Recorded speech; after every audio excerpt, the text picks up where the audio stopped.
Okay mga tol, start tayo ng biyahe ngayon 5:13 AM, 00 kilometer. At yung gas natin mga tol, yan yung gas natin mga tol. Tapos 0 kilometer tayo ngayon, kasi umpisa ng biyahe. At unang biyahe natin ngayong araw mga tol ay 470 to mga tol. Papunta ito ng Maynila mga tol. Maynila pa rin sa may Quezon Boulevard mga tol. So ayan, punta na tayo mga tol. Punta na natin yung pasahero, unang biyahe. Yun mga tol, kamusta kayo dyan? Unang biyahe natin ngayong December mga tol. Samahan nyo ako, bumiyahe ngayon araw-araw.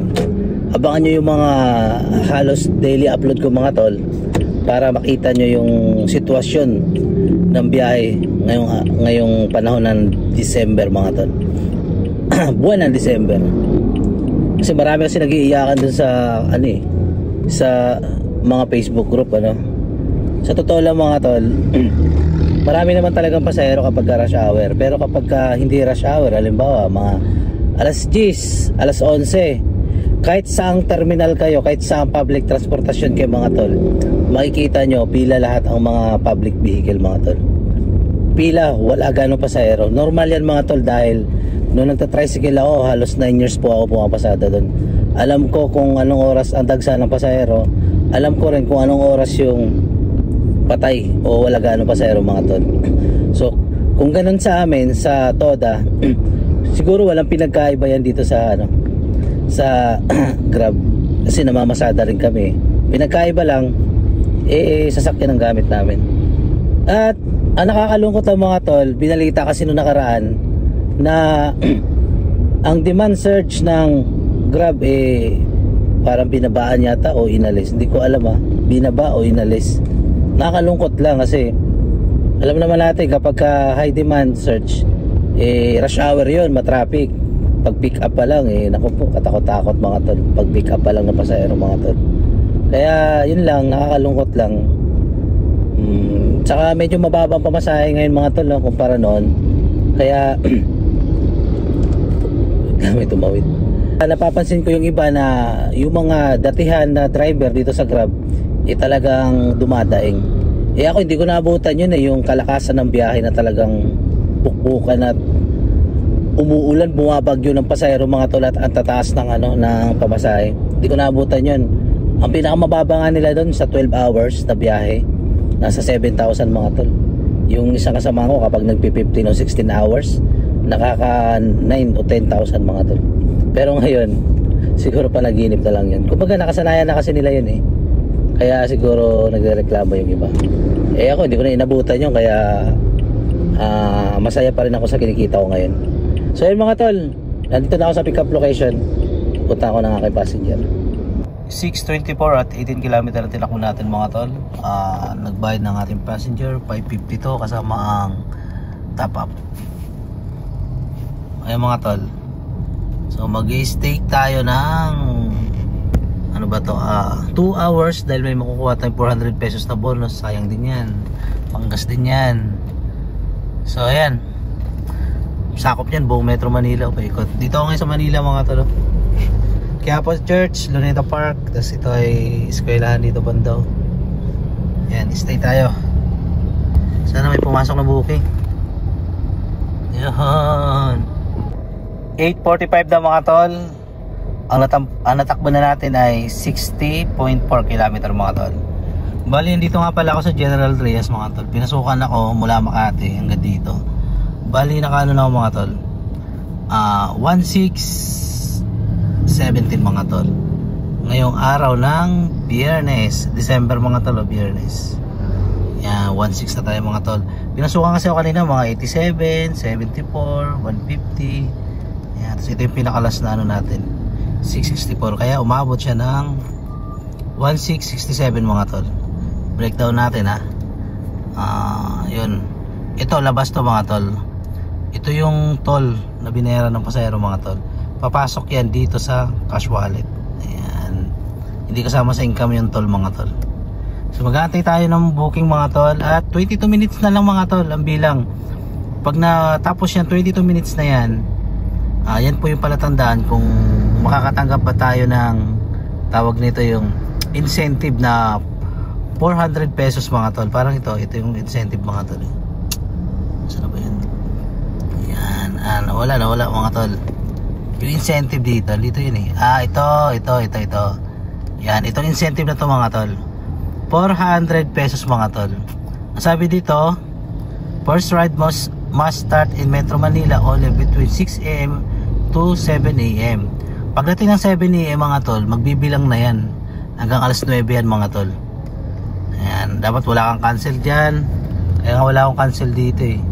Dapat wala kang cancel dyan. Yan, walang cancel yan mga tol. Tapos kailangan huwag kang magpapatay ng apps. Tapos huwag kang magsiset destination.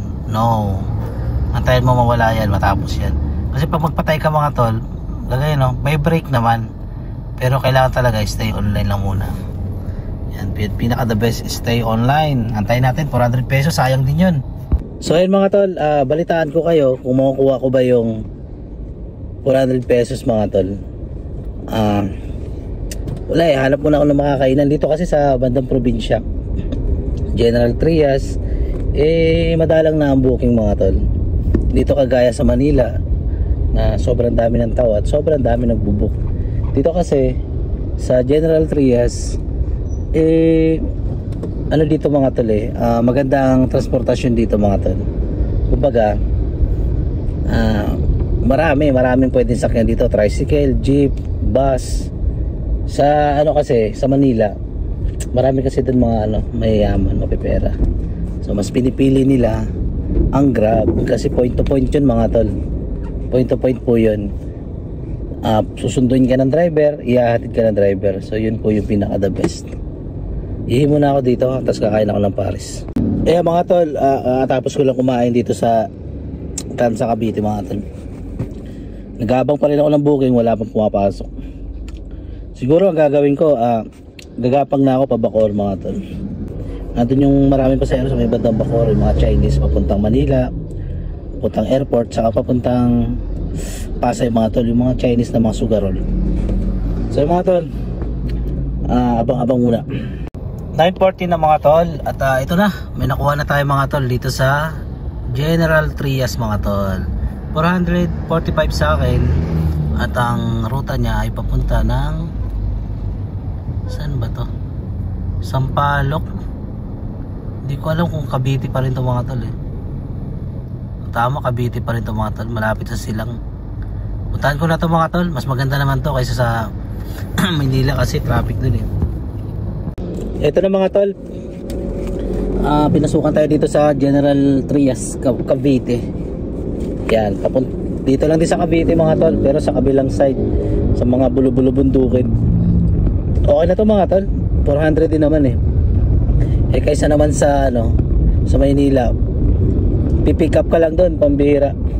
Abutin ka ng halimbawa 1 kilometer pick up location, tapos nasa Makati ka, matindi ang traffic, rush hour, nasa 20 to 15 minutes mga tol, pick up pa lang. Ganoon po kalupit sa Manila, sobrang dami na nasasakyan. Siguro ang solusyon dyan, para opinion ko lang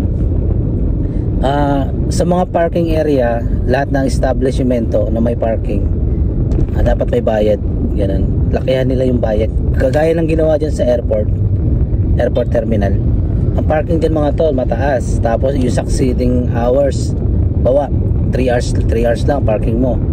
Pag lumagpas ka doon kahit 1 minuto pa, ang laki ng patong mga tol, ang laki talaga. Kaya mapapansin mo sa terminal airport, kukunti na lang yung mga kukunti na lang yung mga nakapark doon. Yo, what's up sa inyo mga tol? Dito tayo sa Dasma. Dito ko binaba yung aking pasahero mga tol, dito sa Dasma. So bali, naibaba ko na at i-complete ko na. Ayun, naka 2,000 na tayo mga tol. At surprise, nakuha ko ang 400 pesos mga tol. Congratulations, you earned 400 pesos na bonus. Nakuha ko mga tol. Aba, may pumasok na booking. May booking mga tol.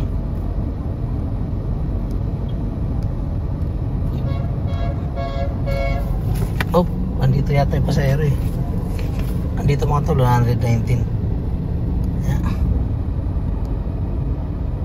Wait, pupuntahan ko siya ron, Tapos dito ko siya ihatid kung saan ako nanggaling mga tol.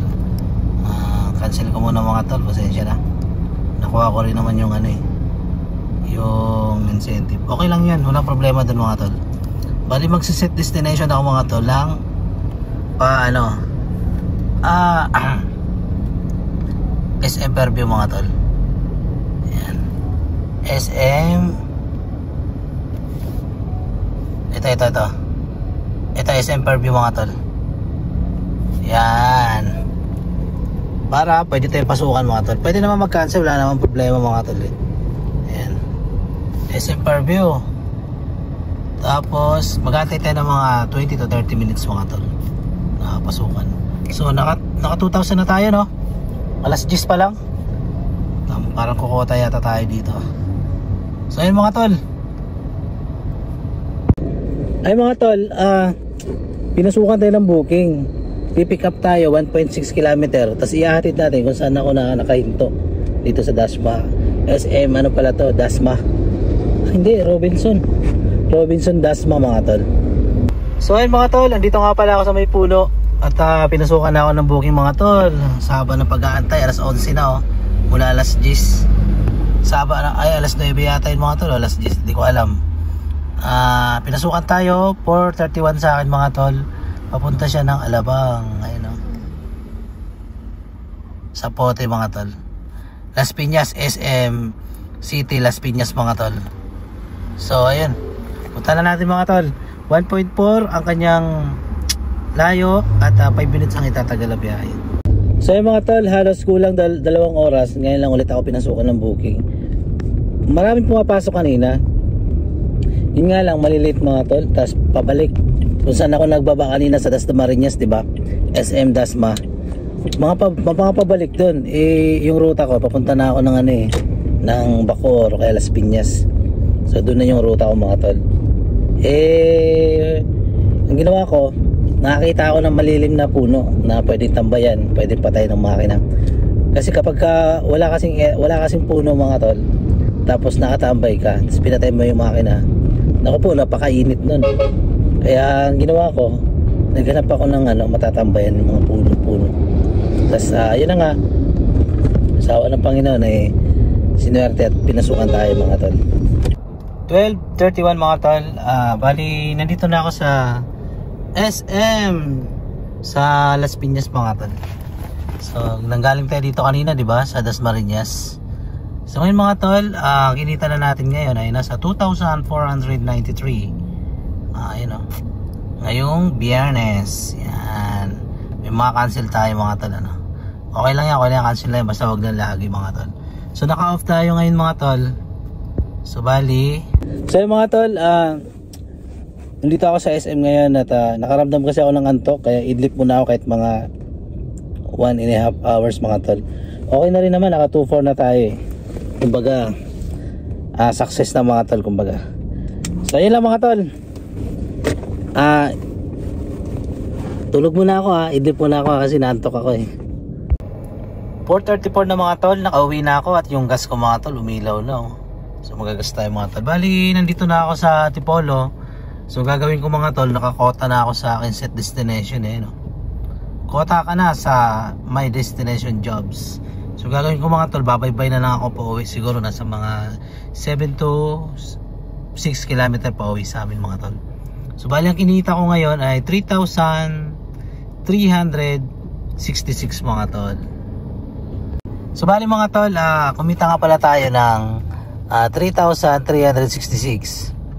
Tapos ipa-plus natin yung incentive na 400 at ipa-plus ko yung 1,000 mga tol.